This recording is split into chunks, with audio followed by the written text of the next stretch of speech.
कैसी भी परिस्थिति आ जाए अपने को मस्त रहना है कि मेरा जीवन तो प्रभु की शरण में है। चाहे भारी अपमान हो या दुख हो या विपत्ति हो या सुख हो सम्मान हो, ये प्रभु को जीवन समर्पित है, जैसे चाहे वैसे। यहां शरणागत को बुखार आ जाए या कोई भी कष्ट हो जाए तो उसको अपनी शरणागति पे संशय। बुखार क्या, भगवान की शरण में बुखार। स्वास्थ्य जरा सा बिगड़ गया, परिवार का जरा सा भी संकट कुछ ऐसा आ गया तो बोले श्रद्धा नहीं रह गई। ये शरणागति नहीं, ये बाजारू दुकानदार है, ये शरणागत नहीं। देखो शरणागति का हिम्मत करके सुनना। धन आवे या सब नष्ट हो जाए, परिवार के पूरे स्वस्थ जीवित रहे या सब मर जाएं, शरणागति शरणागति। अब ये जन्म तो केवल प्रभु के लिए, मेरे तो गिरधर गोपाल दूसरों लको। ये अभी आनंद आ जाए। बिगड़ी जन्म अनेक की वही सुधरे, आज होई राम को नाम जब तुलसी तज कुसुमार।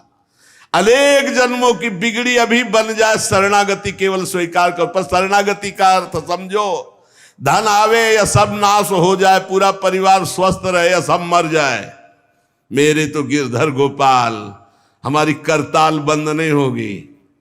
इसे भी करताल ही कहते हैं। राधा राधा राधा राधा राधा, सब पधारे पड़े हैं, राधा राधा राधा। जय हो प्यारे आपकी, आपका है सब, आप जैसा खेल करो। तो मतलब क्या रहा शरणागति का, भगवान के भजन का, जब ये सब हो गया अभी समझ नहीं पाए। पक्का समझो तुम्हारा कपड़ा बहुत गंदा हो गया है। जब धोबी को कपड़ा दिया जाता है तो शिला पर पछाड़ता है, उसे निचोड़ के मार मार मार के, पानी का उबला हुआ पानी का छींटा दे दे के, ऐसे ही कुछ भगवान करते हैं। दुख रूपी छींटा दे दे के वो पछाड़ मारते हैं निर्मल करने के लिए। पुराने जन्म के दाग लगे हैं, भारी विपत्ति, भारी दुख, भारी संकट, तैयार रहो, शरणागत हो, तैयार। शरणागत भक्त को उस समय आनंद की अनुभूति होती है जब भगवान पछाड़ लगवाते हैं निर्मल करने के लिए, जैसे कपड़ा की पछाड़। ओहो, उसको आनंद की अनुभूति होती। यही तो खास बात है शरणागत और संसारी पुरुष में अंतर। वो ये देखता है मेरे प्रभु की मर्जी से दुख आया है, और प्रभु मंगल भवन है, अमंगल हो नहीं सकता, ये कोई मंगल विधान है। वो नाचता है कि मैं प्रभु का हूं, मेरे को प्रभु ने स्वीकार कर लिया, अब उनकी स्वेच्छा चलेगी, अब उनकी इच्छा चलेगी। एक बार ऋषिकेश में सत्संग हो रहा था तो पूज्य श्री जयदयाल गोविंद जी महाराज विराजमान थे, बड़े सिद्ध ज्ञानी पुरुष, गृहस्थाश्रम में होते हुए। तो सत्संग में हुआ कि सबकी मन की चाही थोड़ी हो जाएगी, होता है प्राय। तो उन्होंने कहा कि मेरे तो मन की चाही ही होती है। उनका ऐसा कैसे हो सकता है कि जो मन चाहे वही हो जाए? उनका ऐसा ही होता है। मेरे तो आज तक मन की चाही ही पूरी हुई है। बोले कैसे हुई, आप इसकी व्याख्या कीजिए। तो उनका मैंने मन और चाह दोनों हरि को दे दी, तो अब जो होता हरि की इच्छा से होता है, मुझे कोई परेशानी ही नहीं। हर चाह हर इच्छा उनकी, हमारी उनकी, कोई अंतर नहीं। श्रीमद चतुरासी जी, जोई जोई प्यारो करे सोई मोहि भाव। ये शरणागत का उन्होंने कहा हर हमारी मन चाही होती। क्यों? क्योंकि मन और चाह दोनों हरि को दे दी। अब जो हरि कर रहे वही जोई जोई प्यारो करे सोई मोहि भावे। ये केवल कह लेने की बात नहीं, जोई जोई प्यारो करे सोई मोहि भावे। जब प्यारे करें और तुम्हें भावे वैसा, तब तो बात समझ में आवे। मेरा सब कुछ स्वीकार कर लिया, अब स्वतंत्र होके खेलो प्रभु। अब आपके लिए हमारी कोई शिकवा शिकायत नहीं। वास्तव में ऐसे भक्त में भगवान का अवतार होता है, ध्यान देना। और लोगों के मुख से निकलने लगता है ये संत नहीं तो साक्षात भगवान है, ये तो कलयुग में भगवान के अवतार है। क्यों? क्योंकि भगवान उनके हृदय पर आ गए। क्यों? सरकारी जमीन पर सरकार का अधिकार होता है। ऐसे ही हृदय जो है, जब भगवान को समर्पित कर दिया तो हृदय में भय प्रगट कृपाला दीन दयाला, क्योंकि अहंकार का राज्य हट गया, अब भगवान प्रकाशित हो गए।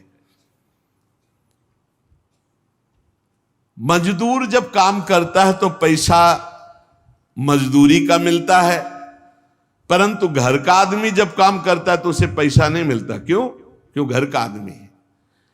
ऐसे ही जो साधना करता है भगवान से सुख प्राप्त करने के लिए, वो मजदूरी की तरह है। और जो शरणागत हो गया है वो घर का आदमी है, उसको कोई फल फूल की बात नहीं रहती। भगवान जो करा रहे बड़े से बड़ा मंगल कार्य हो गया और अहम है नहीं करता भाव का, सारी क्रिया हो गई पर करता नहीं है। क्यों? वो कहते श्री जी की इच्छा से हुआ है, श्री जी ने करा दी। तो क्या ऐसी श्री जी की इच्छा वालों से पाप भी होता है क्या? नहीं, क्योंकि पाप तो अहंकार से होता है, और अहंकार तो प्रियालाल के चरणों में समर्पित हो गया। शरणागत को समझना है कि अब प्यारे जोई जोई करे तो ऐसा भी प्यारे करवा सकते हैं? नहीं, ऐसा नहीं हो सकता। सूर्य के सामने जैसे अंधकार नहीं आ सकता, ऐसे शरणागत के जीवन में पापाचरण नहीं होता। अनेक जन्मों की बिगड़ी हुई बात अभी सुधर जाए यदि आज ये स्वीकार कर लो कि हमने तन मन प्राण अपने प्रियालाल को दे दिए। समय व्यतीत करना है, हमारा काम तो हो गया इसी से। समय व्यतीत करना है नाम जप करते हुए। नाम जप में बाधा ना पड़े इसलिए कुसुमाज, नाना प्रकार के कुमार्गगामी संगों का त्याग, उनके विचारों का त्याग, उनकी क्रियाओं का त्याग। हमारी चाह हमें नाना प्रकार के दुखों में फंसाती है। भगवान की शरण में होकर हम अपनी चाह समर्पित, बड़ा आनंद का जीवन है। राम कीन चाहें सोई होई, करे अन्यथा अस नहीं कोई। तो अपनी चाह मिला दो प्रभु की चाह में। हमारा हरदम मन चाहा ही होगा यदि हम मन और चाह प्रभु के चरणों में समर्पित कर दें। मन और चाह समर्पित करने वाला ही शरणागत कहा जाता है। जो मन और चाह को समर्पित नहीं किए वो अशांति ही अशांति है, कभी स्वप्न में भी शांति नहीं मिल सकती। जिसने मन और चाह भगवान में समर्पित कर दिया वो शांति ही शांति है। इसीलिए मीराबाई उच्च स्वर से कहती, मेरे तो गिरधर गोपाल दूसरो न कोई। गिरधर के सिवा मेरा कोई नहीं है। अब कहा जाए, गिरधर ही हमारे सब कुछ है। जिसके हृदय में गिरधर के सिवा कोई नहीं, उसकी पहचान है। उसका हृदय कभी दुखी नहीं हो सकता, कभी जलेगा नहीं, कभी संताप नहीं, कभी ईर्ष्या नहीं, कभी अशांति नहीं, कभी कोई विकार नहीं। सट विकार जित अनघ अकामा। भगवान में जुड़ने से अद्भुत स्थिति आती है। भगवान के शरण में जो हो गया उसके समान कोई संत नहीं। एक विलक्षण बात, भगवान के जो सर्वथा शरण हो गए हैं, भगवान का अवतार उनके हृदय में हो जाता है। भगवान अवतरित हो जाते हैं, कारण कि उसने सर्वस्व भगवान को समर्पित कर दिया। कितने मौज की बात है, जब हम भगवान के हो जाते हैं तो हम भक्त कहलाते हैं, भगवान के दास कहलाते हैं। और लोग इस बात से शर्मिंदा होते हैं। जैसे तिलक लगाए, कंठी लगाए तो बोले बहुत बेइज्जती होती है, उपहास करते हैं लोग। तो उनका क्या कहते हैं? बोले बड़ा भगवान का भगत बनता है। यार ये बेइज्जती की बात है। इससे बड़ी इज्जत और कौन दे सकता है? इससे बड़ी इज्जत कौन दे सकता? सीधे हमारा भगवान से संबंध। लेकिन आपने भगवान को अपना माना नहीं, इसलिए नहीं तो नाचने का मन हो जाएगा जब दूसरे कहे बड़ा भगवान का भगत बनता है। तो बड़ा तो है ही, क्योंकि बड़े के हो गए हम तो बड़े के भगत है। भगवान से अपनापन, भगवान को समर्पित हो जाने का कितना बड़ा महत्व है। भरत जी महाराज जब चित्रकूट जा रहे हैं तो वहां श्रृंगवेरपुर पहुंचे। जब मिलने के लिए निषाद राज गुह आया, सामने प्रणाम किया माताओं को। तो जब परिचय जाना कि हमारे प्राणाराध्य लालजू की सेवा में, रामजू की सेवा में रहा, ऐसा ऐसा। तो जैसे लखन लाल को देखती हैं ऐसे प्यार दुलार कर रही माता